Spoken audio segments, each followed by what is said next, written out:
बिस्मिल्लाहिर्रहमानिर्रहीम अस्सलामुअलैकुम। नाज़रीन, घर का डॉक्टर में खुशामदीद कहते हैं।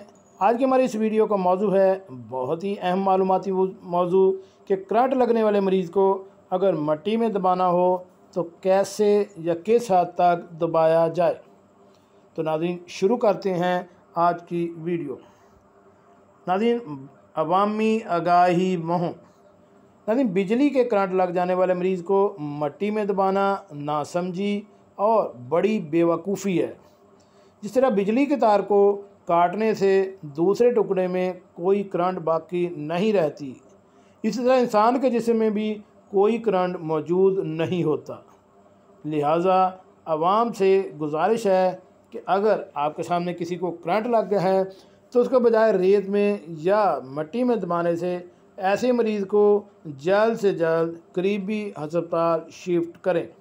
और मरीज़ को मट्टी में दबाना इसे मज़ीद मौत के मुंह में धकेलने के बराबर है। खुदा न खास्ता ऐसा कोई वाक़या हो जाए तो मरीज़ को अस्पताल पहुंचाने की कोशिश करें, ना कि मट्टी में दबाने की। शुक्रिया जी। नाज़रीन, कैसे लगी आज की हमारी ये मालूमाती वीडियो? हमारे इस चैनल को सब्सक्राइब करें और साथ बेल आइकन का बटन भी प्रेस कर दें। मिलते हैं एक नए वीडियो के साथ। अस्सलामु अलैकुम।